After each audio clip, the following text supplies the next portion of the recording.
Welcome to our Saturday opportunity to gather together around the virtual coffee table. I always find it interesting to get into more in depth conversations with people I already know and learn their stories and give you the opportunity to hear their stories as they share. And we have an interesting guest today with an amazing story and an amazing call to action. And so I want to get to that as soon as possible. So put on the brakes, grab a cup of coffee, and join the conversation because it's time once again for Coffee Breaks with Steve.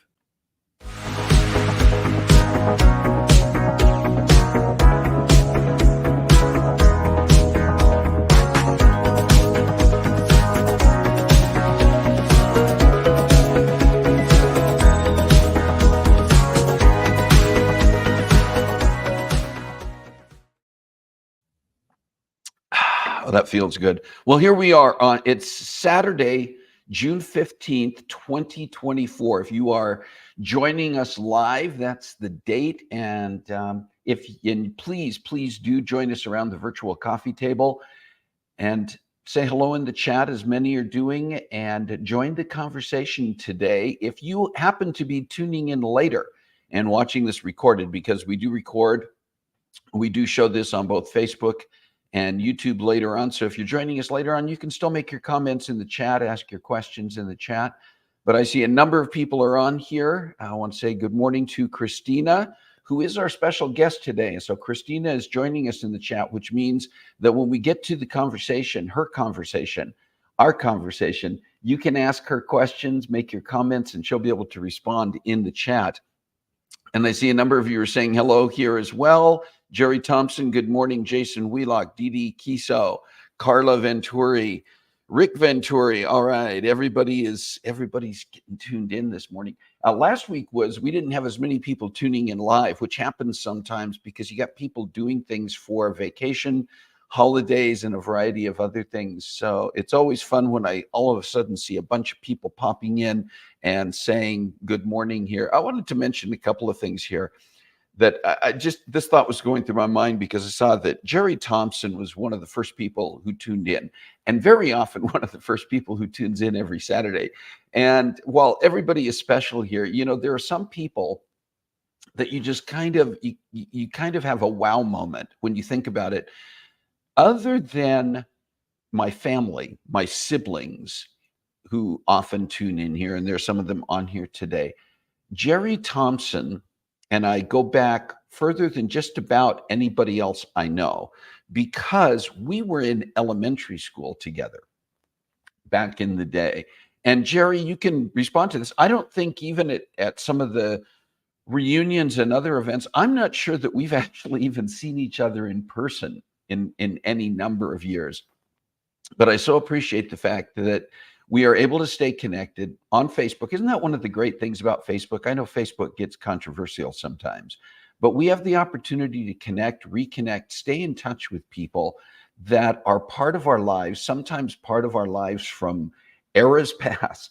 And yet we can stay connected, and to have someone like Jerry continue to be faithfully part of our Coffee Breaks with Steve family, to tune in here almost every single week and to be part of the conversation. So just wanted a special shout out to Jerry, one of our top fans on Coffee Breaks and a very, very loyal member of this family. So, but hello to all of you, and appreciate all of you being here.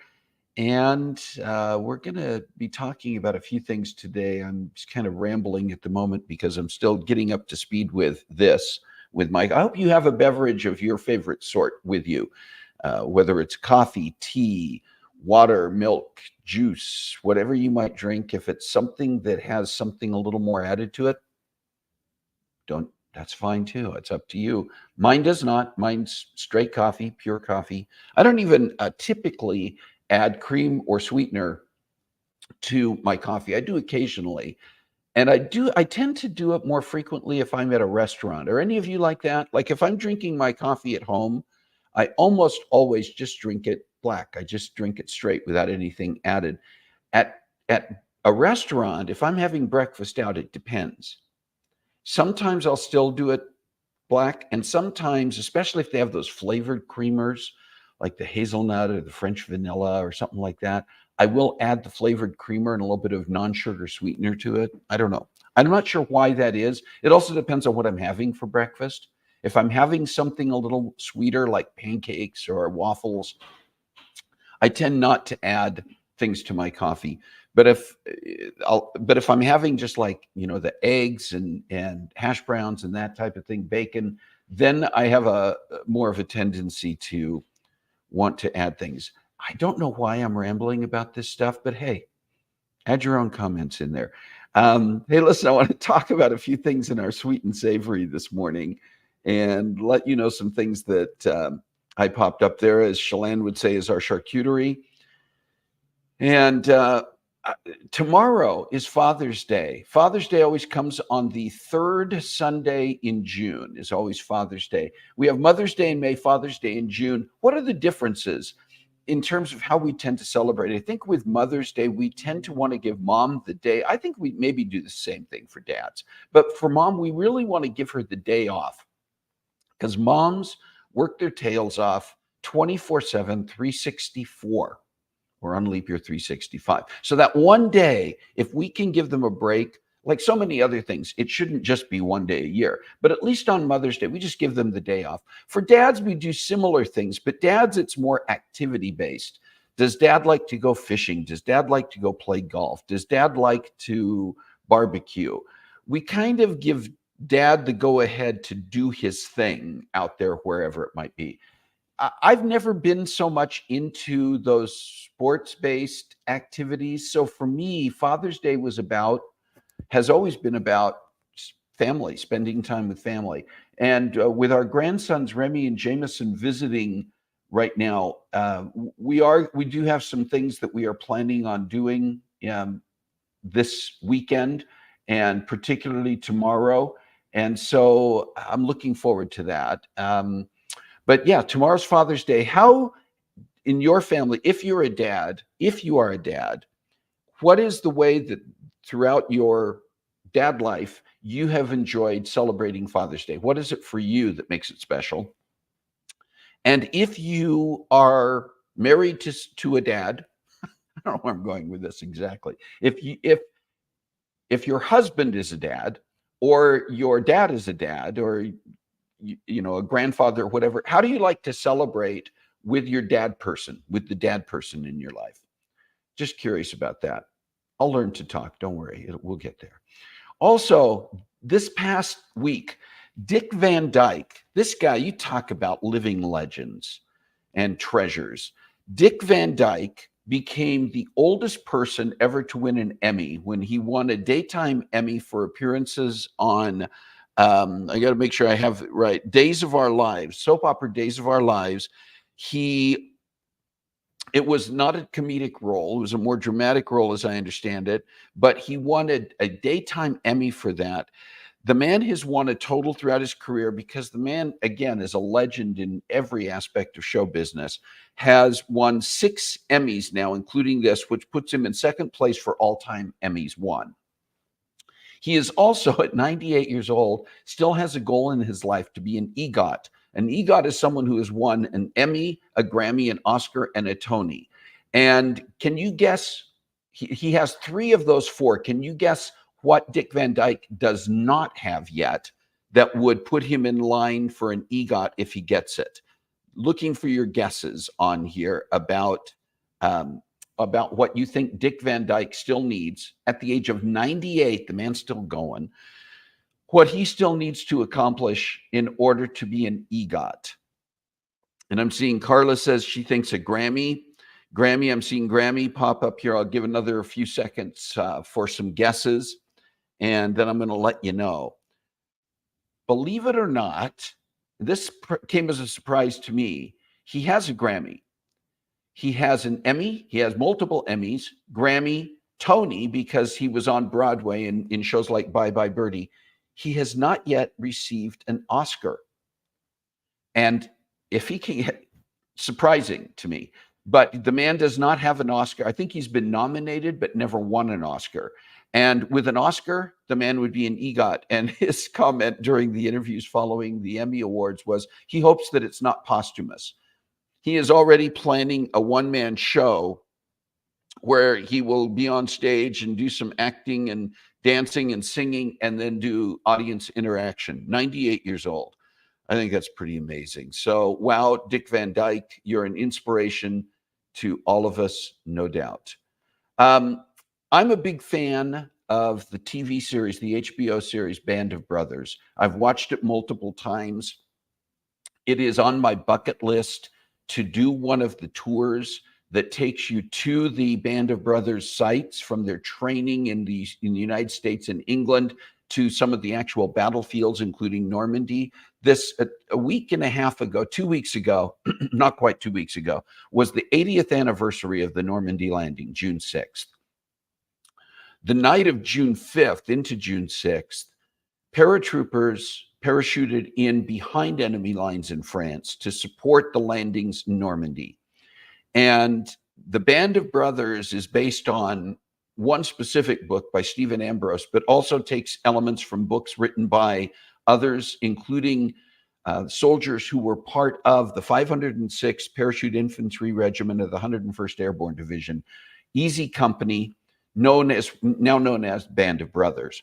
And none of those soldiers are still alive, but the actors, many of the actors who portrayed real characters in that series, have said it was a life-changing experience, and they continue to do things to keep the memories of those soldiers alive. And so for the past several months, several of those actors have been training, and they actually trained at Camp Toccoa in Georgia, which was the actual training site of Easy Company, of the 506 PIR of the 101st Airborne, and parachuting in as part of military support was a new thing in World War II.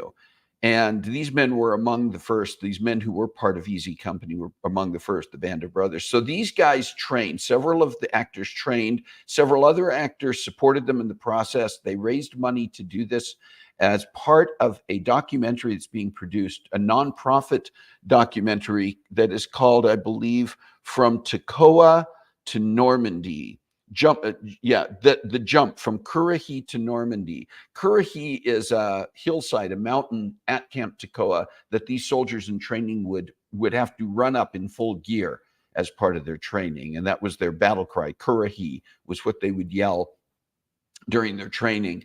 So these guys prepared, and then on June 3rd, they actually parachuted, did a static line. They actually became certified jumpers, and static line jumped from a restored World War II airplane, very similar to the ones that were actually used for the Normandy jumps, and jumped in to that area, the same area where the original soldiers jumped. You can tell this is something that I'm really keyed up about.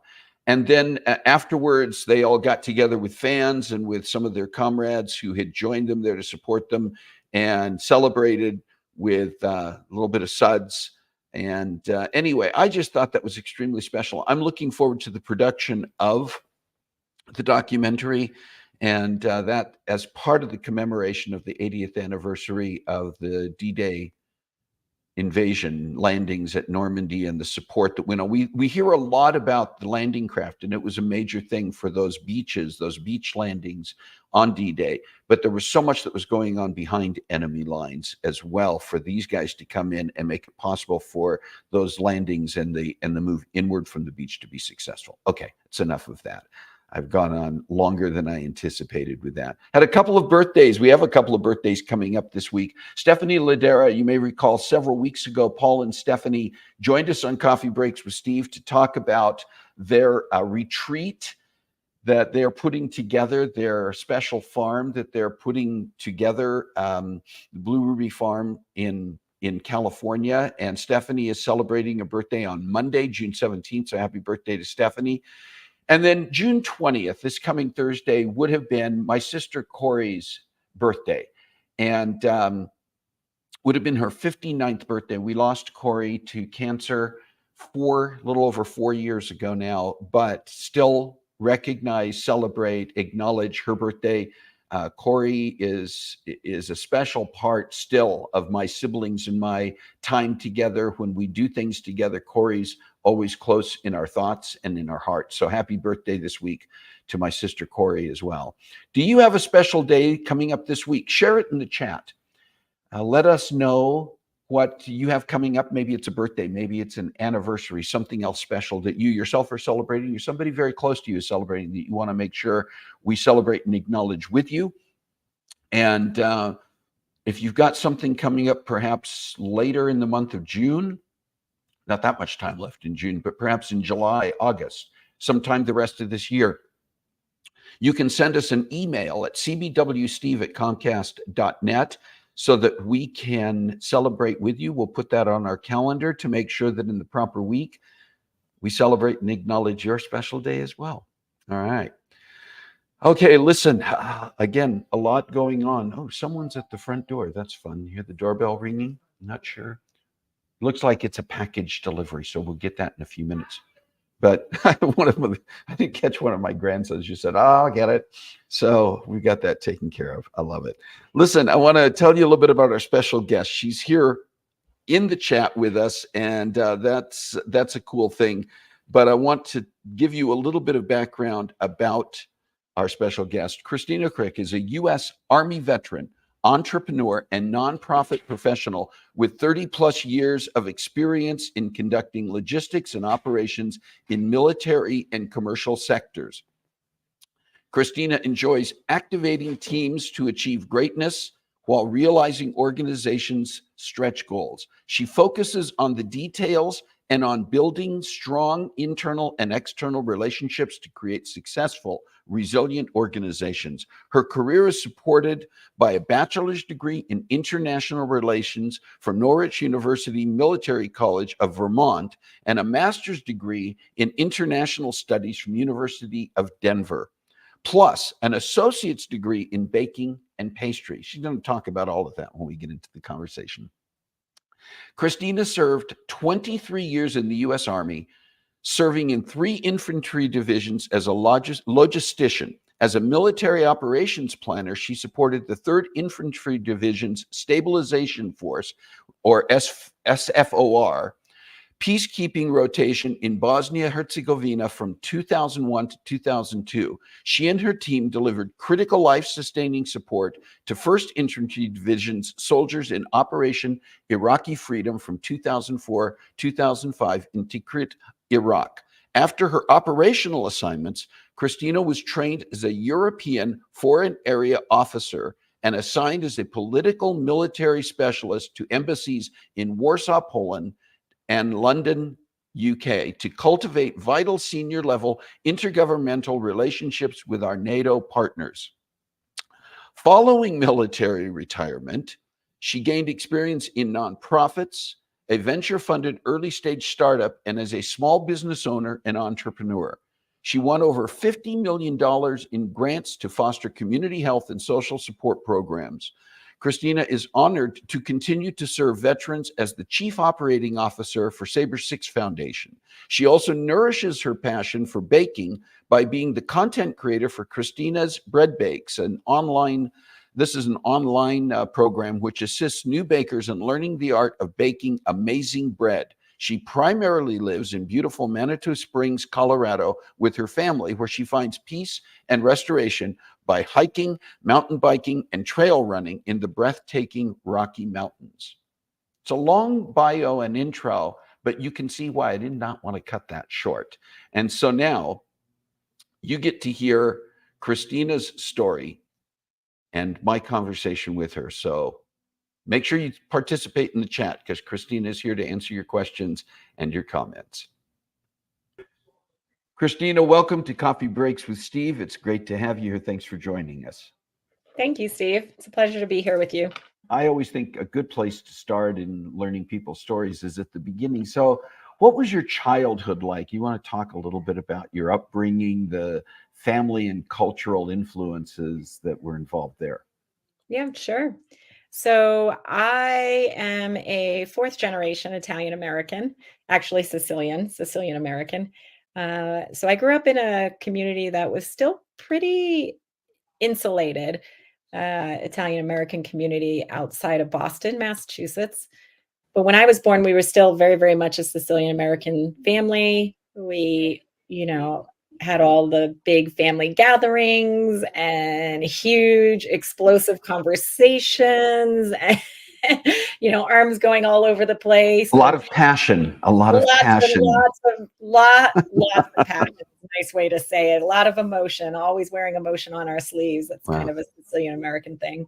So And go ahead. and then, so that's what I was raised in. I was raised in like this very, very close family, and in some ways a little bit oppressive because, the family was definitely involved in what they thought you should do.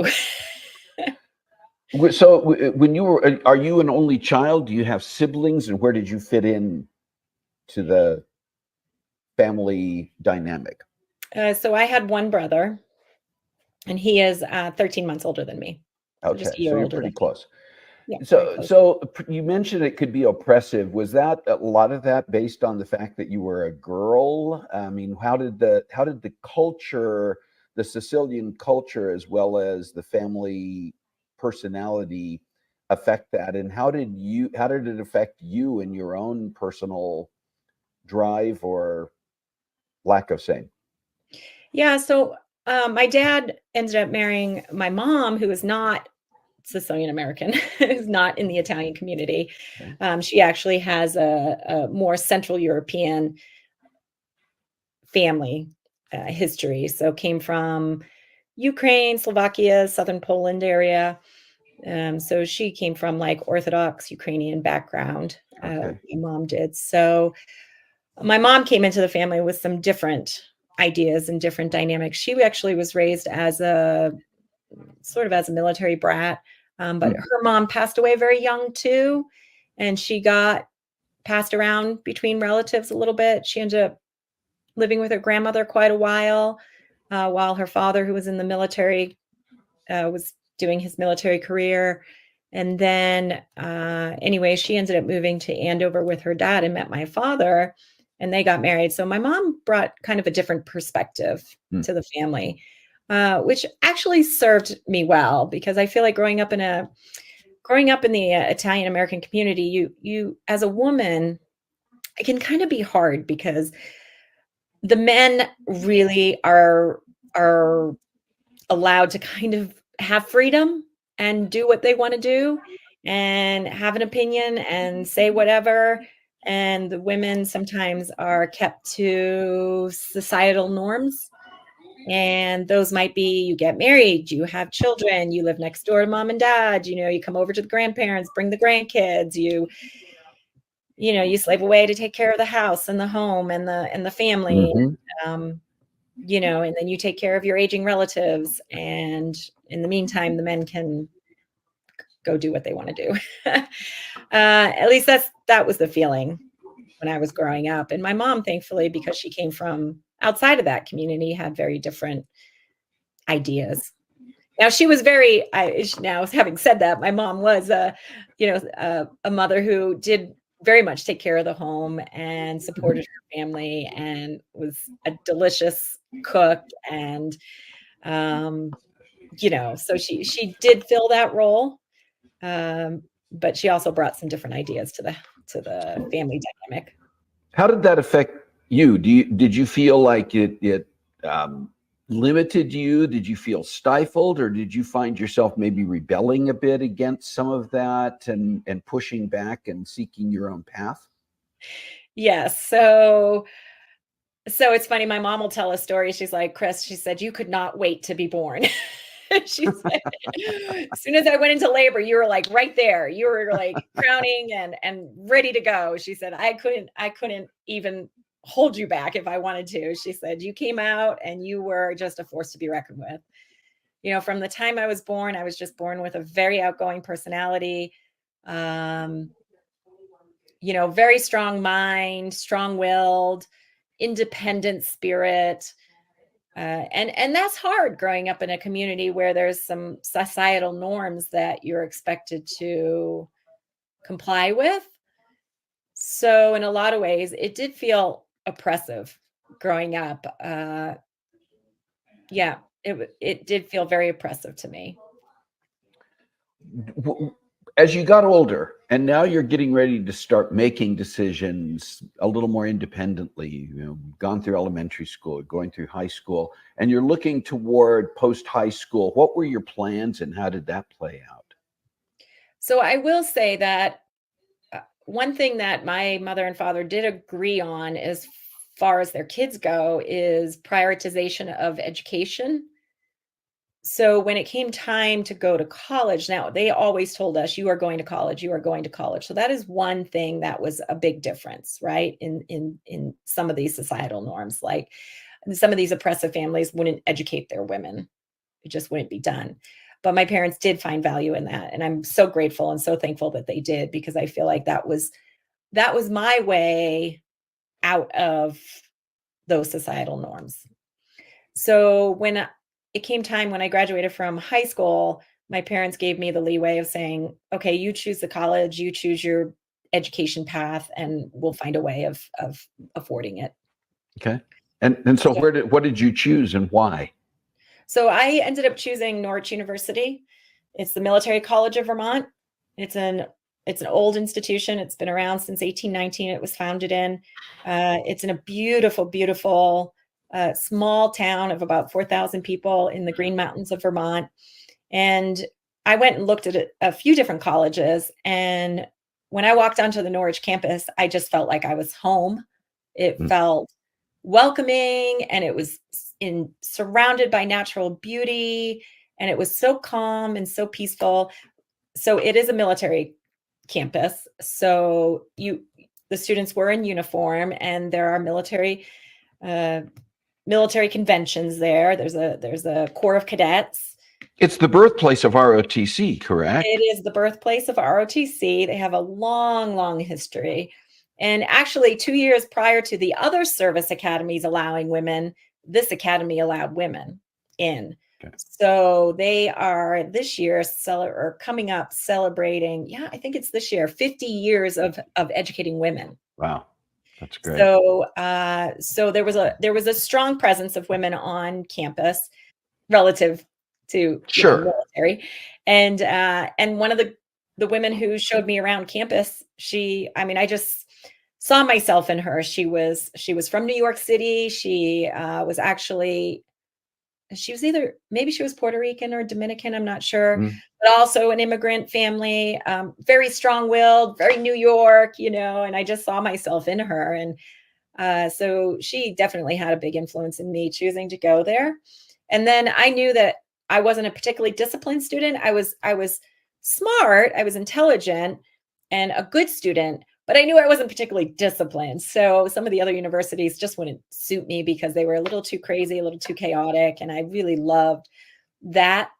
The campus at Norwich was very Mm. calm, very organized, and I could see myself there. So I ended up choosing to go there.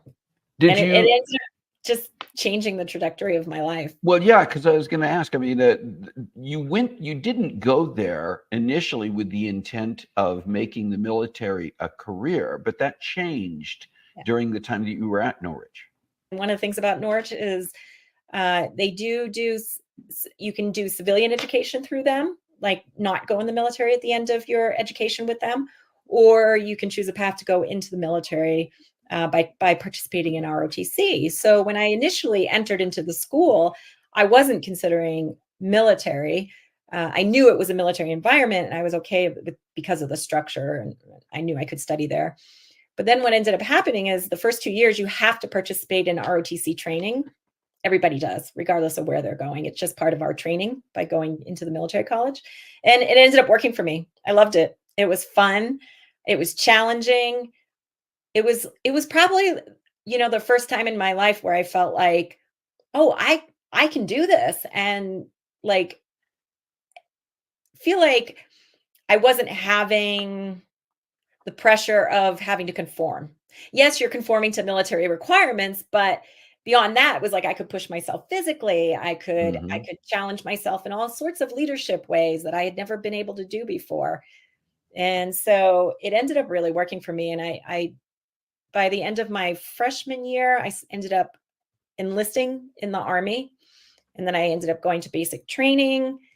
And then my junior year in university, I signed my ROTC contract to go into the Army post graduation, and that was a commissioning source for me. Mhm.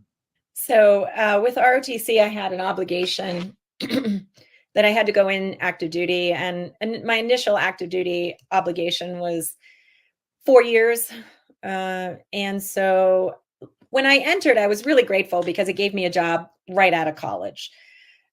So that was fabulous. It gave me a job, it gave me a paycheck, and it also gave me independence. So it was a Mhm. route of getting out of, Massachusetts, where I was raised. I was super adventurous.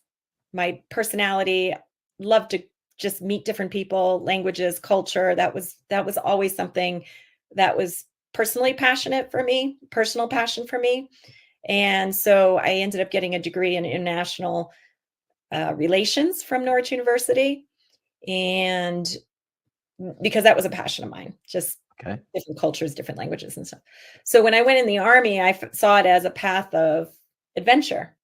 So it gave me a job, gave me a way of getting out of Massachusetts, and it gave me a built-in adventure. And so that ended up, let's see, my first assignment was Fort Carson, Colorado. That was my first 4 years. And at the end of those 4 years, I had to make the decision on whether or not I wanted to get out or I wanted to continue with the Army. But after those first 4 years, I was being promoted to captain. I had done my second lieutenant time, my first lieutenant time. I had some leadership experience. I got promoted to captain, and I was getting ready to go to my next assignment. And at that point, I needed to decide, did I want to sign kind of a permanent contract with the Army, or I wanted to Mhm. get out? And I just decided, this is working for me. Have a paycheck. I've got, adventures to come. And I really liked the leadership challenges that the Army was putting me in. And so I ended up staying, and I served for 23 years. That was combined reserve time and Mhm. active duty time.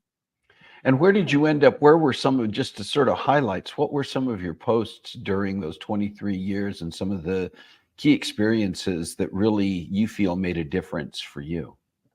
So my initial specialty with the Army was logistics officer. So, which would eventually become a multifunctional logistician, which means that you're responsible for transportation, maintenance, warehousing, so supply and services, everything to do with supply and services. So, fuel storage, water storage, water and fuel distribution, convoys, transportation, just everything you can think of that would go under the Mhm. umbrella of logistics was kind of your responsibility. It was a huge responsibility because it's logistics that wins wars. So logistics is such a huge important factor in the Yes. military. And so I supported heavy divisions. So those are I was in mechanized divisions. I was always in mechanized divisions. So I supported tanks and Bradleys and those kinds of pieces of equipment. So Yes. heavy logistics tail. Yes. And I did that for many years. I was in 4th ID at Fort Carson. Then I went to 3rd Infantry Division that was in Fort Stewart, Georgia, spent a few years there. Then the Army looks at officers once they get to the senior captain level, major level. They start looking at your other skills and plugging you into more specialized programs Mhm. where they can use your skills. So, because I had an international relations degree and I had a passion for languages and I had taken the language aptitude test and I had declared to the Army that I was interested in their foreign area officer program, that they then put me into this kind of special career track of becoming a political military specialist. They call it foreign area officer, but basically it's a political military specialist. And so after I finished at Fort Stewart, I went to go learn the Polish language, and I became a Polish FAO, so a Polish expert basically. Mhm. And then I went over to Poland and did some immersion there. And then I ended up going back to the infantry division, so First Infantry Division in Germany after Poland. And that's when I deployed to Iraq and I served in Iraq. Came back and I did a couple other tours and finished my career in London as a political military specialist. Now your Army career is coming to a close. By the way, what was your final rank when you left the military? I was a lieutenant colonel when I Okay. retired. All right. As you finish your career with the active military, where did that lead you, and what did you do next? So at the time I had my son was about 5 years turning 5, and he was going to be starting school. So when I retired, my husband and I were talking about where do we want to live, because at that point we could just throw a dart and live wherever we wanted to. Yeah. My and just for the record, my husband's from Poland. I ended up meeting him when I was in Poland, and we got married. So we actually could live in Europe or we could live in America. So literally, it was just kind of take a map and throw a dart. Where do we want to live? Um, and we had both spent some time in Colorado in the United States and knew that we loved it. And so we ended up deciding that we were going to move to Colorado to raise our family because it has just a great outdoor lifestyle, which we both love outdoor activities. And we wanted my son to have a good public education, and they have just wonderful public schools here. So we ended up deciding to move here, and then got him settled. We got our family settled here post-retirement. And then I went back to school. I used my GI Bill when I went back to school to the local community college. And since I had a little bit of money left on my GI Bill, I didn't want it to go to waste. I figured, I'll just do something for fun, follow a passion. So I ended up going back to school for baking and pastry degree from a community college locally. So I ended up with an associate's degree in baking and pastry. Simultaneously, while I was going to school, I ended up working for nonprofits. And so it was nice because I had my retirement salary that I could kind of pick and choose at that point what I wanted to do. So I started learning kind of the ropes in the nonprofits and working as a grant writer in nonprofits and working in kind of foundation work. And then at the same time, I was doing my degree. And then when I finished my degree, I ended up also baking and selling it at farmers markets. So I started a small, just basically a small business bakery and really focused on bread. Bread's my passion. I love doing breads, different kinds of breads. And so I opened up a little business, and I did that really for 10 years up until last year when I closed it. Well, you mentioned nonprofits, and of course, that's also a passion of mine, and has a bearing on how you and I first met through the Saber 6 Foundation, where you actively work now. And I wonder if you just want to share a little bit about that passion of yours and about your experience with Saber 6. Sure. So I think coming out of the military, I did do a couple of jobs after the military, and I did work in for-profit. I worked nonprofit. And what I found through that experience, it's interesting getting out of the military and trying to transition to civilian life. So I was like, well, where do I fit, and where can I have impact? And the thing coming out of the military, that one of the things that worked for me in the military, it was the idea of service. I love the idea of service. Service to me, to others, is just like beyond yourself, is an important concept to me personally. And so I have I'm a very emotive and empathetic person. So like I meet other people. I love meeting other people. I love hearing other people's stories. I love getting to know them, and I love serving them. So maybe that's why I like doing the bread, because it was always super fun to have a little bakery and serve people, right? And then through nonprofits, I found that I really loved the idea of serving others through the nonprofits. And so I could use my skill sets and work to benefit others, which I decided was really, really important to me. And I did try a for-profit, and I just didn't have the same although I loved having employees because I had a large team in this for profit, and I love that aspect of it. I still love leadership and I love leading a team. Hmm. But I didn't have the same passion for the outcome, because the outcome seemed to be focused on exactly what it says, profit, right? For profit. And it was more, the outcome was more on the dollars and cents. And the dollars and cents is not what drives me. What drives me is a personal passion to help others. So service became very, very important to me. So I think I'll be a lifelong servant to others. You mentioned that you closed your baking business last year, but did you actually close it? Do you still do some things as a side gig? Yeah, so one of the things I started during COVID was a website to kind of share my passion, so share my personal recipes that I create. And so it's www.breadbakes.com, and that I call it Christina's Bread Bakes, and it's all of my own personal recipes that I love to make and bake and share. And the website is really designed for kind of beginner bread bakers. So I'm really Mm. just trying to show people that, hey, it doesn't matter what kind of skills you have, or if you've never done it before, like, you can do this. Just follow these step-by-step instructions. So my instructions, I try to write them step by step so that anybody, even a beginner, can follow them and find success. Christina, you shared your story, and part of sharing your story is to share something else that's a passion of yours, and that is empowering girls, empowering women. And I want to give you an opportunity to just talk about that passion and how that affects your desire for service and just your goals in life. I hope that my story resonates with girls and women out there who maybe grew up in an environment where they weren't encouraged necessarily.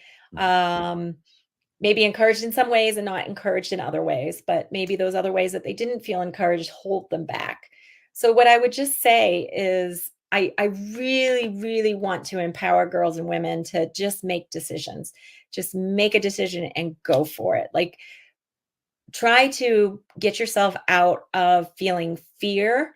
And I know that's hard, but doing things despite the fear, like, Hmm. or in spite of the fear, like, yes, okay, it's scary to go out on your own. Yes, it's scary to go back to school. Yes, it's scary to move away from family.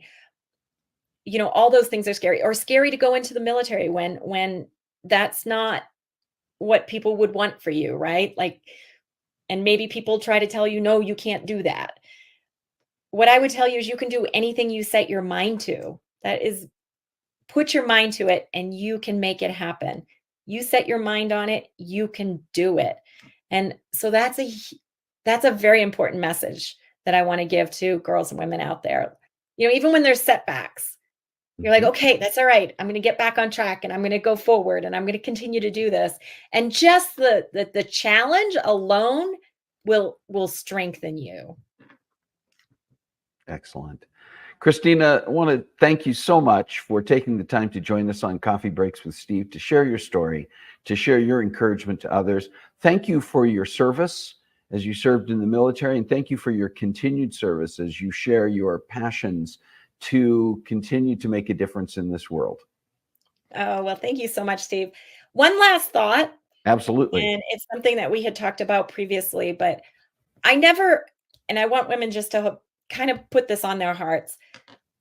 I never made a decision in my life thinking that I would fail. I always made the decision knowing that I was going to succeed. So I never entered into anything where I said, I can't do this. So I want women to walk away with the understanding that, make the decision and put it on your heart that you can do it and that it is going to be success. And success isn't always not failing, but success is trying and doing your best and looking at yourself in the mirror at the end of the day and going, I know I did my best. That's a perfect way to end this conversation. Thank you, Christina. Take care. Absolutely. Thank you, Steve. All right. Our conversation with Christina Krych. Thank you again, Christina, for sharing your story. So much inspiration. And also for being on here to be part of the conversation, to answer questions and respond to comments. We're very low on time, but I do want to take a couple of minutes here to let you know what's coming up, because we have some great guests and great episodes um, coming up on Coffee Breaks with Steve in the next few weeks. So let me just share a couple of things that we're going to be doing next week. Our friend Kim Baker is going to be back as my co-host, and we're going to talk. You may remember in the past that Kim came on here to talk about synesthesia, which is something that she has, that she experiences. We're going to be talking about something called HSP, or highly sensitive persons. And it's people who experience emotion much more intensely, both externally and internally. And it's often tied in, similar to the way that synesthesia is, with tied in with other neurodivergent situations. But it's an interesting conversation, another one of those opportunities for people to go, maybe that describes me. People who are highly empathetic and where their emotions intensely on the outside and the inside. And then on June 29th, coming up in a couple of weeks, my grandsons Remy and Jameson are going to join me on Coffee Breaks. A couple of years ago, we had the opportunity with Remy and Jameson to go back east to explore some things that are tied to their personal ancestry history in revolutionary times, but also to visit some sites and experience some things that very generally are tied to the Revolutionary War and to the United States becoming the United States, our fight for independence and some of our early history. And they're going to go back and sort of reshare some of that experience, what touched them, what moved them, what they learned from that as we go into the week of Independence Day, the 4th of July coming up after that. So that'll be coming up in 2 weeks. And then in 3 weeks out, you'll recall we've talked for a couple of weeks here about how Shalane had been in New York. She was visiting with her sister-in-law, her husband Dustin's sister Adele, who has also been a guest on this show.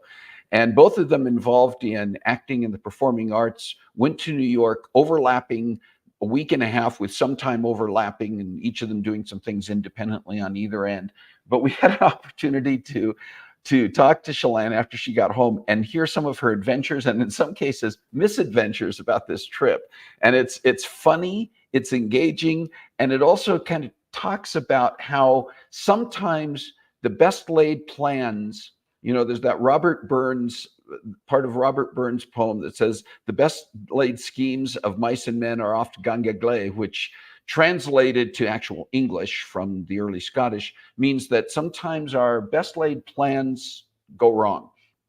And Shalane definitely had some misadventures in New York. And I just like, oh my gosh. So you'll want to join us when Shalane is on here to talk about her adventures and misadventures in New York. And then coming up on July 13th, a lady who has a pretty amazing, I think about people like Christina, and I think about this lady, Jazz Azari, who has an extensive experience working in the State Department, working with the military as a consultant, and working in strategic planning in a variety of areas.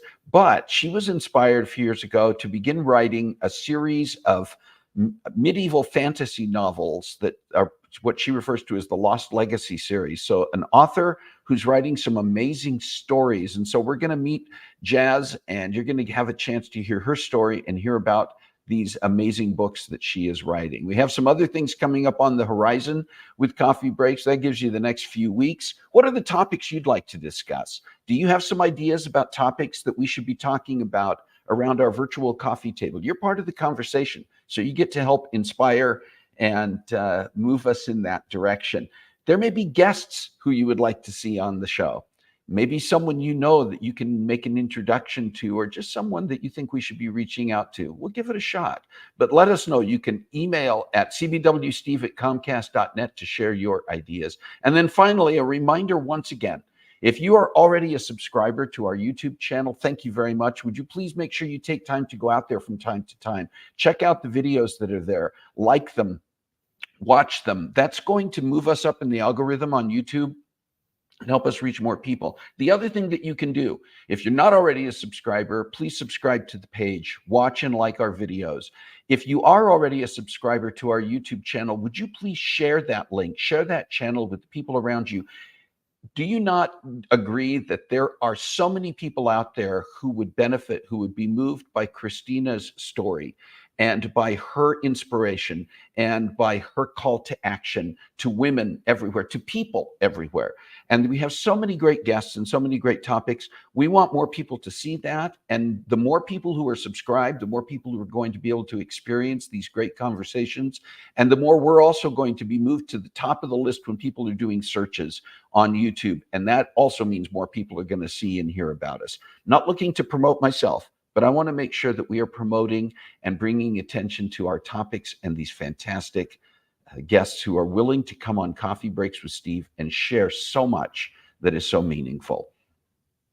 All right, I think I have talked enough. We're a little bit past our time, and so I want to make sure that you have the opportunity to get on with your weekend, just as I'm going to be getting on with mine in celebration of Father's Day weekend or whatever else you have going on. Thank you for being here. Thank you once again to Christina Krych for taking the time to share her story, for taking the time to be here with us today. Thank you to all of you for taking time out of your busy schedules to join us every week, to be here and be part of this family and to join us around our virtual coffee table. You know, just like Christina talked about, our passions, our skill sets, all of those things give us the opportunity to be advocates, to be a voice, to be hands and feet in situations that can truly touch other people's lives. So please, as we say every week, find a way to make a difference in your world this week. God bless you. Have a great week. We'll see you next time.